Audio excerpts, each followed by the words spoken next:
साथियों,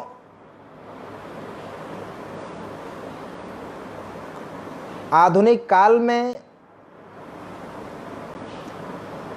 महामना ज्योतिराव फुले अंग्रेज़ों की शासनकाल में 7वीं की शिक्षा प्राप्त करने के बाद उनका एक ब्राह्मण मित्र था जो कि उनका सहपाठी था।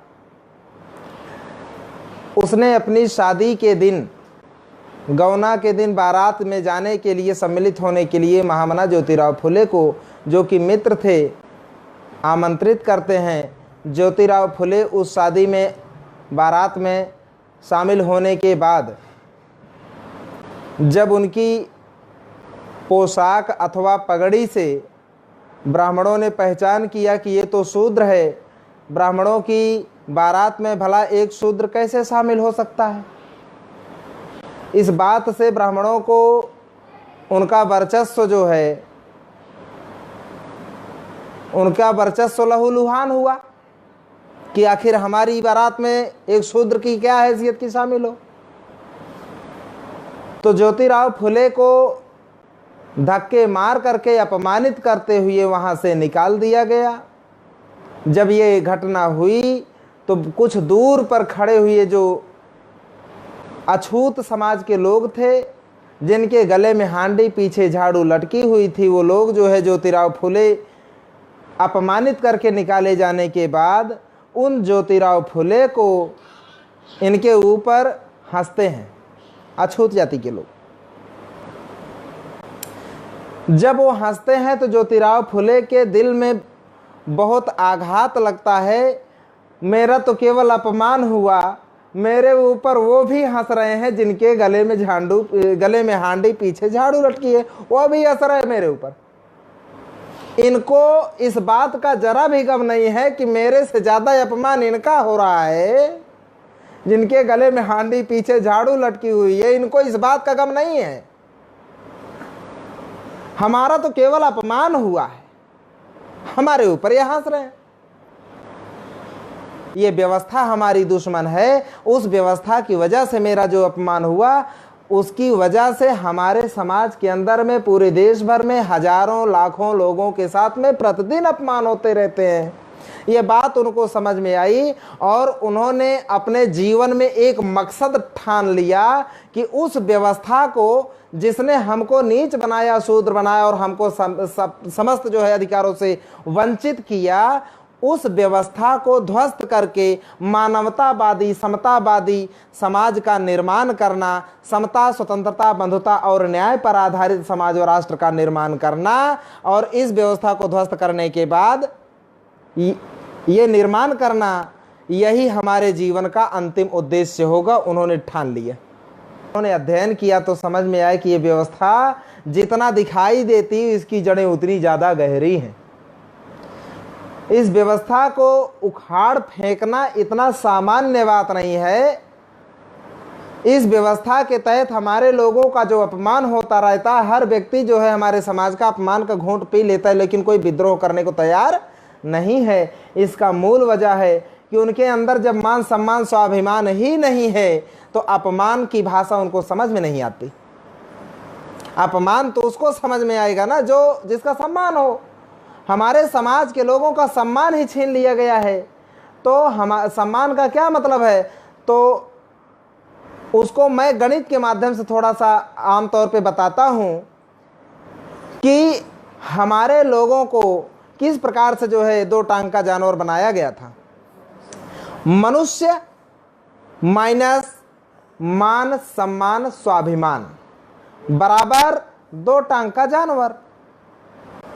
हमारे जिस मनुष्य के जीवन से उसका मान, सम्मान, स्वाभिमान छीन लिया जाता है, वो केवल मात्र 2 टांग का जानवर बनकर के रह जाता है। और जब 2 टांग का जानवर बनकर के रह जाता है, उसको मान सम्मान है नहीं। अपमान करो तो वो सह जाता है, कोई उसको फर्क नहीं पड़ने वाला है। तो हमारे समाज में मान, सम्मान, स्वाभिमान आने के लिए मुझको क्या करना चाहिए? जब तक इनके अंदर स्वाभिमान नहीं आएगा, इनको अपमान नहीं लगेगा। जब तक अपमान नहीं आएगा, इनको जो है व्यवस्था को ध्वस्त करने में हमारा साथ क्यों देंगे? तो ज्योतिराव फुले साहब ने अपने ऊपर निरीक्षण किया कि ये मुझको ही अपमान की भाषा क्यों समझ में आती, तो उनको समझ में आया कि क्योंकि मैं पढ़ लिया अंग्रेजी हुकूमत में पढ़ने के बाद में उनको मान सम्मान स्वाभिमान जो आ गया उसकी वजह से बुरा लगा। तो ज्योतिराव फुले साहब ने ये ठान लिया कि इनको अगर इस व्यवस्था को ध्वस्त करने के लिए मैं अकेला पर्याप्त नहीं हूं, इस ध्वस्त करने के लिए इस व्यवस्था को हजारों लाखों लोगों की एक संगठन होना चाहिए, एक संघ होना चाहिए। और ऐसे लोग संघ में शामिल होने के लिए मेरे पास क्या करने चाहिए, तो पहले इस समाज को पढ़ाना होगा, पढ़ाने के बाद इनके अंदर मान सम्मान स्वाभिमान की भाषा समझने लगेगी। तो उसके बाद भारत में हमारे SC ST OBC के अधिकारों पर डाका डाला गया। 1947 की आज़ादी में हमको कुछ नहीं मिला। 15 अगस्त 1947 को भारत आज़ाद होता है ऐसा कहा जाता है। 16 अगस्त 1947 को महाराष्ट्र के अंदर में अन्ना भाऊ साठे साहब ने एक बहुत बड़ा मोर्चा खोल दिया। उसमें नारे लग रहे थे। वो नारे क्या थे? ये आज़ादी झूठी है, देश की जनता भूखी है, ये नारे लग रहे थे। और ऐसा सच भी है। 15 अगस्त 1947 को यह देश आज़ाद हुआ तो OBC SC ST के लोगों से मैं पूछता हूँ, भाई तुम 15 अगस्त को शामिल होते हो देश की आज़ादी में? देश आज़ाद हो गया सच है, लेकिन देश के अंदर में रहने वाले जो मूल बासिंदे लोग हैं, OBC SC ST के लोग हैं, ये आज़ाद नहीं हुए। एक विदेशी गया अंग्रेज, दूसरा विदेशी जो सबसे पुराना विदेशी ब्राह्मण है उसने कब्जा कर लिया, हमारे OBC SC ST का हिस्सा नहीं लगा। अगर आपको आज़ाद भारत में आज़ादी मिली होती तो आपके पास भी इस धरती में हिस्सा मिलता, जमीन में, इस देश की कल कारखानों में हिस्सा मिलता, आपको व्यापारी वर्ग में हिस्सा मिलता, आपको इस देश के अंदर में जो खनिज संपत्तियां निकलती हैं उस पर कब्जा अकेले अडानी ब्राह्मण बनिया का हुआ है, उसमें भी OBC SC ST के लोगों का हिस्सा मिलता। 1947 की आज़ादी में हमारे लोगों को कुछ नहीं मिला। ये बात बाबा साहब डॉक्टर अम्बेडकर समझते थे, इसलिए उनको ये बोध हुआ कि अब हमारे लोगों को अगर संविधान में कुछ मिलेगा तो हमारे लोगों को कुछ मिलेगा, अन्यथा 1947 में हमारे लोगों को फूटी कौड़ी भी नहीं मिली है। तो बाबा साहब अम्बेडकर अंतिम लड़ाई जान की बाजी लगा करके उन्होंने लड़े कि इस देश का संविधान, उन्होंने संविधान सभा में जाने के लिए बाबा साहब के विरोध में उन्हीं का जो है चौथी पास एक काजरोलकर नाम का जो है उनका सचिव था बाबा साहब का, उसको खड़ा कर दिया बाबा साहब के विरोध में कांग्रेस की तरफ से। और बाबा साहब ने जो संविधान के अंदर में 1950 में संविधान लागू हुआ, उसके पहले की चुनाव के बना। आज़ाद देश भारत 47 को हुआ, संविधान लागू 50 में हुआ, और भारत का पहला चुनाव आम जनता के द्वारा 1952 में होता है। यानी 52 तक, 46 से लेकर 52 तक प्रधानमंत्री बना रहता अनवरत। तो 6 साल अदालत कैसे चली, 6 साल रेल कैसे चली, 6 साल डाक कैसे चला, 6 साल यूनिवर्सिटीज कैसे चली? इन सारी व्यवस्थाओं पर 1946 से ही कब्जा करना चालू कर दिया ब्राह्मणों ने। भारत के सभी स्टेट पर के जो है मुख्यमंत्री नॉमिनेट किए गए 2 सितंबर 1946 के बाद। अभी देश आज़ाद नहीं हुआ है, 46 में ही नॉमिनेट कर दिए गए सारे के सारे स्टेट के मुख्यमंत्री ब्राह्मण, कांग्रेस के द्वारा नॉमिनेट किए गए। सारे के सारे अदालतों की जितनी सीटें हैं उन पर कब्जा सारा का सारा नॉमिनेट कर दिया जजेस को, कौन? ब्राह्मण। जब तक अंग्रेज रहा भारत के अंदर में तब तक अदालतों में ब्राह्मण नहीं गया था, क्योंकि अंग्रेजों का कहना था कि Brahmins have not judiciary character, ब्राह्मण के पास न्यायिक चरित्र होता ही नहीं है। अंग्रेजों ने कानून बना करके अदालत में रोक लगाया कि इनके जब फैसला करने की बात आती है तो न्याय नहीं करता, ये पहले देखता है कि हमारी बिरादरी का आदमी कौन है, ये देख करके वो फैसले देता है। यानी पक्षपात पूर्ण जो फैसला होता है वो न्याय के कसौटी पर खरा नहीं उतरता है। इसलिए अंग्रेजों ने रोक लगाया था उस न्याय, पवित्र न्याय के मंदिर पर, पवित्र न्याय के पर ब्राह्मणों ने एक छत्र कब्जा कर लिया 46 में ही। सारी की सारी ब्यूरोक्रेसी पर जो है ब्राह्मणों ने कब्जा कर लिया। लोकतंत्र के 4 स्तंभ हैं। लोकतंत्र में भारत का लोकतंत्र जो है वो प्रातिनिधिक लोकतंत्र है, यानी कि रिप्रेजेंटेटिव डेमोक्रेसी लागू है भारत के अंदर में। इसका क्या मतलब है? भारत के अंदर में जो सत्ता होती है ना, केवल प्रधानमंत्री बन जाना सत्ता नहीं है। अगर आप इस बात को ना जानते हो तो आप लोग उम्मीद करता हूँ आप तो हमसे कम से कम हमसे ज़्यादा पढ़े लिखे हैं, कम से कम मुझसे ज़्यादा पढ़े लिखे हैं, इसलिए जो है मैं मान के चलता हूँ कि आपको जानकारी। लेकिन फिर भी जो है हमारे सोशल मीडिया पे बहुत सारे लोग के प्रधानमंत्री होना सत्ता काबिज करना नहीं है। भारत के अंदर में राजशाही जब थी तो राजा समस्त शक्तियों का केंद्र राजा हुआ करता था। तो राजशाही के ऊपर, मृत्युशैया के ऊपर खड़ा हुआ लोकशाही है, लोकतंत्र है। लोकतंत्र में सत्ता के अलग अलग पार्ट बनाए जाते हैं, अलग अलग संस्था बनाई जाती है। पहले कानून बनाने का अधिकार राजा के पास होता था, तो क्या कहा जाता था, मुगले लीजिए, बादशाह सलामत के मुंह से निकला हुआ हर एक लफ्ज, हर एक अल्फाज कानून है। तो राजा के मुख से निकला हुआ हर एक शब्द कानून बन जाता था। कानून बनाने का अधिकार किसके पास, राजा के पास। अमल करवाने का यानी कि इम्प्लीमेंट करवाने का जो कार्यपालिका का काम था, राजा के पास, उसकी समस्त शक्तियां।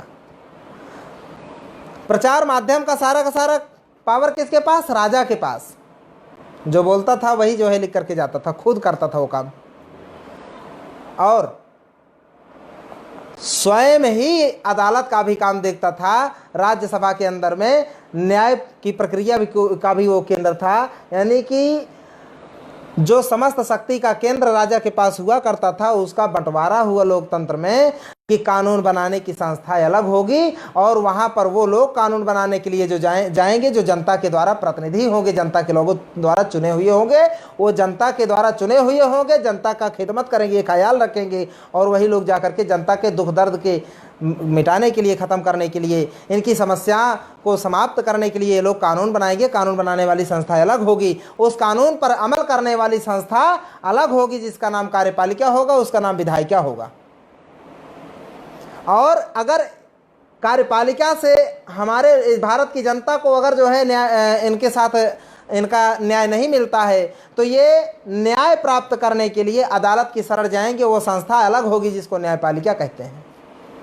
और अगर कहीं से भी उसको न्याय नहीं मिला, मजलूम बन करके रह गया, उसकी आवाज़ नहीं बुलंद हो पा रही, उसका जो है वो अपनी बात नहीं रख पा रहा है, तो उसको न्याय दिलाने के लिए चौथा स्तंभ रखा गया, मीडिया उस मजलूम की आवाज़ को बुलंद करके उसको न्याय दिलाने का काम करेगी। जब मीडिया अपने अखबारों में, अपने टीवी चैनलों पर चलाएगा कि ये पीड़ित है, इस अधिकारी, ये संस्था में उसको न्याय नहीं मिला, तो उसको न्याय पाने के लिए सारे अधिकारी कर्मचारी की छीछी तूतू होने लगेगी, और उसको जो है कि नहीं है, ये समस्या आज खड़ी हुई है भारत की आवाम की, तो आवाम की जनता की आवाज़ नहीं है, क्योंकि उस पर कब्जा आवाम के लोग नहीं किए हैं। जब उसमें 15% SC के लोग होते, 7.5% ST के लोग होते, 52% पिछड़े वर्ग के लोग होते, 3.5% ब्राह्मण भी होगा, शैतान अगर 3.5% होता तो जनता की आवाज़ बनता। अभी शैतानों का ही पूरा कब्जा हो गया है, तो शैतान की आवाज़ बनेगा ना, इंसान की आवाज़ कहाँ से होगा, ये समझना जरूरी है। तो बाबा साहब डॉक्टर अम्बेडकर 1947 की आज़ादी में हमारे लोग आज़ाद नहीं हुए, बल्कि 47 के पहले ही लोकतंत्र के सभी स्तंभ पर अकेले ब्राह्मण कब्जा कर लेता है। बाबा साहब का लोकतंत्र क्या कहता है, समाज की जितनी आबादी होगी, जिस अनुपात में होगी, उस अनुपात में भारत के लोकतंत्र के जितने 4 पार्ट हैं, 4 स्तंभ हैं, उन सभी में इन लोगों की हिस्सेदारी अगर होगी तो लोकतंत्र होगा। भारत के अंदर में लोकतंत्र का जो बंटवारा हुआ वो मुख्य रूप से 4 है। हमारे SC बैकवर्ड समझते हैं कि सत्ता का मतलब प्रधानमंत्री और मुख्यमंत्री बन जाओ, सत्ता हो जाएगी। तो काशीराम साहब इसका कटु अनुभव उनके पास था। वो कहा करते थे कि CM उसका सफल होता है जिसका DM हो, CM हमारा, DM ब्राह्मण का। तो हमारे कांसीराम साहब बहन जी ने जो कानून बनाते थे ये अमल में नहीं लाते थे, हमारी जनता उस कानून का लाभ नहीं पाते थे। कानून बहुत सारा बना, लेकिन इम्प्लीमेंट ब्राह्मण करने वाला था, करे नहीं, क्या करोगे आप। ज़्यादा से ज़्यादा उसको सस्पेंड कर दोगे, या ज़्यादा से ज़्यादा उसको आप ट्रांसफ़र इतना ही करोगे ना।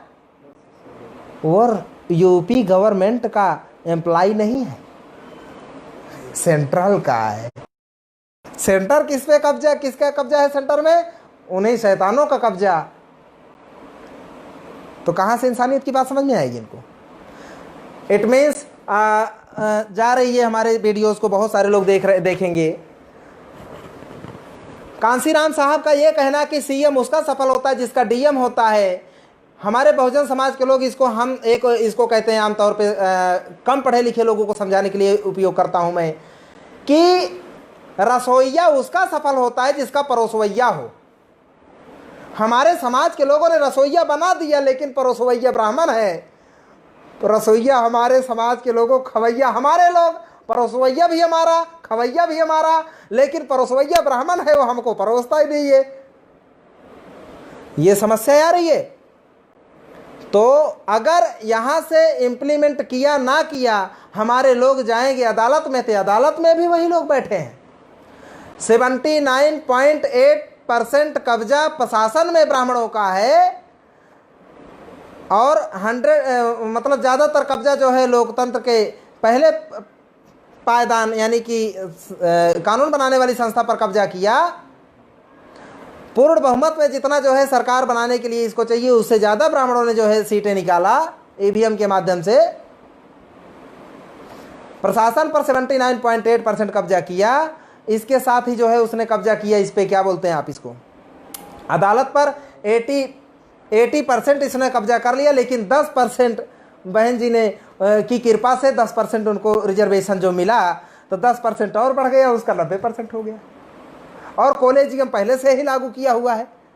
तो सभी सिस्टम में जितने लोकतंत्र के जितने पायदान उसमें कब्जा कर लिया। 100% जो है मीडिया में उसका पहले से ही कब्जा है। तो लोकतंत्र पे अकेले ब्राह्मण ने कब्जा कर लिया। इसीलिए मैं एक और बात बोलता हूं, मैं भारत के लोकतंत्र को लोकतंत्र बोलना बंद कर दिया हूं। क्यों?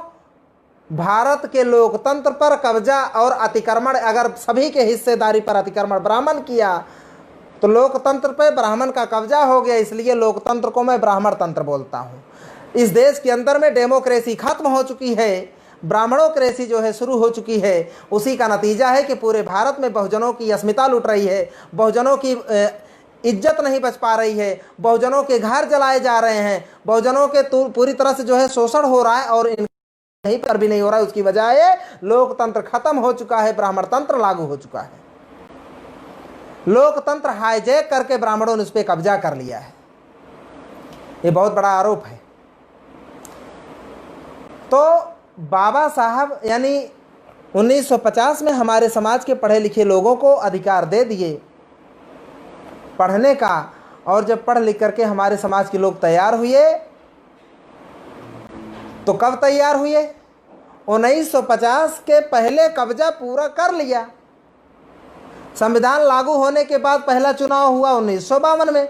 52 में चुनाव हुआ, मंत्रिमंडल गठित हुई है, आयोग बना, भर्ती बोर्ड बने, ताकि संस्थाओं में जिनका हिस्सा है भाई सबको भर्ती किया जाए। 1952 से भर्ती चालू हो गई, पूरे देश में भर्ती चालू हो गई। जज की भर्ती निकलने लगी, DM, collector, SP, DSP, police कप्तान की भर्ती निकलने लगी, बाबू कलेक्टर की भर्ती निकलने लगी, मास्टर डॉक्टर की भर्ती निकलने लगी, निकलना शुरू हो गया। अरे हमारे समाज के लोग सन 52 में दूसरी में ज़्यादा से ज़्यादा पढ़े होंगे। जिनके घर के लोग जो है, हमारे घर के लोग जो बहुत ज़्यादा एडवांस होंगे, उनके बच्चे 1950 में दाखिल होंगे ना इस विद्यालयों में, और दाखिल हुआ भी होगा। तो 1952 में तो दूसरी में है, वो कैसे अप्लाई कर सकता है?